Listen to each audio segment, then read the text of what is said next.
Hello mga ka-agri. Dito na naman tayo. I-present ng ating Triple E TV ngayon ang seaweed fertilizer. No? Kasi nagbili ako nito. Hindi ko naubos dahil hindi masyadong kumain yung anak ko. Dahil may iba kaming ulam noon. Wow, ano naman namin, daming ulam. So, yung natira, sayang kung itapon natin. No? So, gagawin ko siyang fertilizer. So, since ito ay 1.5 grams na natirang seaweed, naghanda rin ako ng 1.5 na pwedeng brown sugar, pero dahil may available ako na muscovado yung pinartner ko. So 1.5 din, tapos tubig, no? At saka blender. So ngayon gagawa tayo ng seaweed fertilizer. So madali lang. Lagay natin dito sa blender, no? Lagay natin yung tirang seaweed. Tapos ilagay din natin ang ating muscovado. Pwede itong brown sugar. Ang ratio nito ay 1:1. Pagkatapos ay lagyan din natin ng tubig.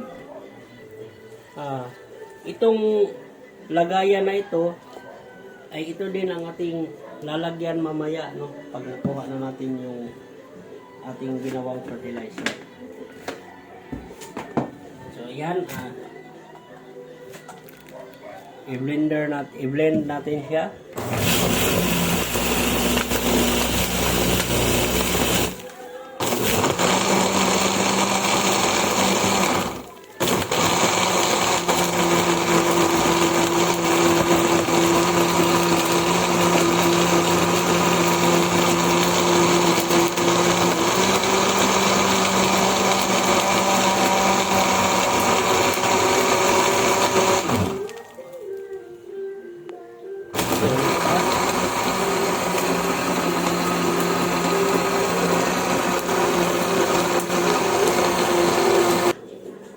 So ayan, siguro pinong-pino na, no? Nakita niyo naman na talagang parang na-liquefy na natin yung ating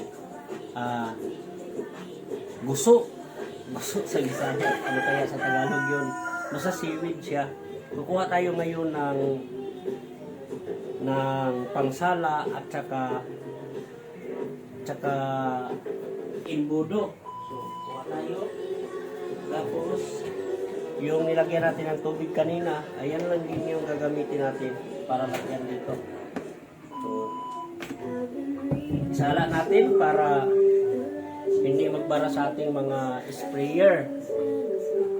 No? So,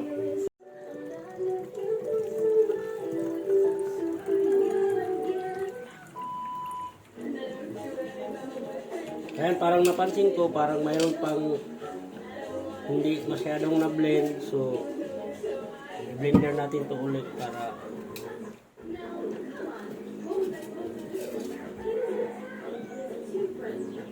pagka ganito, no, na medyo mayroon pa siyang hindi pa siya masyadong na naging pinong-pino, pwede mong ulitin, no, kasi sayang din. So ulitin lang, tapos lagyan na lang ng kaunti. Lagyan na lang ng kaunti.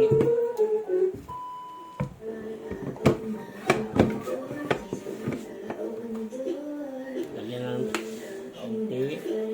Tapos sarap.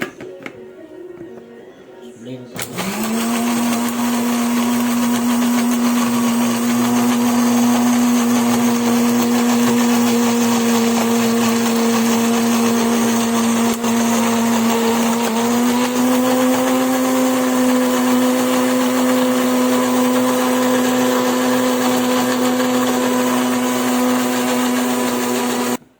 Ayan, ito, pinong-pino na talaga ito. So, salain pa rin natin, no? Ayan, so mas ano siya, talagang ayan, no? Napakapino niya, no?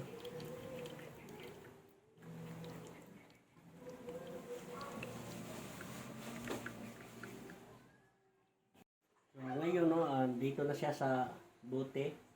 So, lagyan natin siya ng level, no? Para malaman natin. Kung gusto mong idilig ito, actually pwede na rin naman.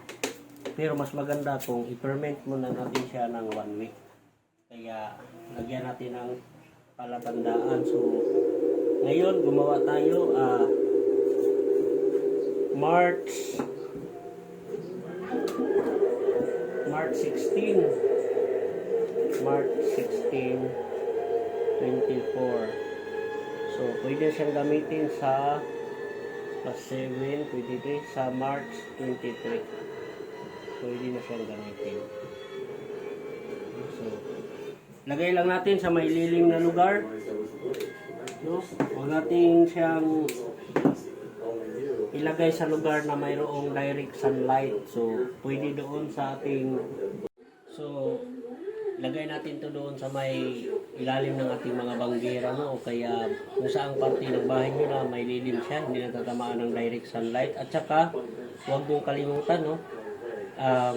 Huwag yung ganong pagkatakip o yung mahigpit. Kailangan yung pagkatakip niya, ganyan lang. Kaya siguraduhin yung hindi siya masasagi para hindi matapon yung ating ginawang seaweed fertilizer. So, sundan nyo ako, no, sa Triple 8 TV para sa pag-apply natin ito, no, sa ating mga halaman, gulay, bulaklak, o kung ano pa mang namumunga ng mga halaman o namumulaklak. So, sundan nyo ako. Maraming salamat.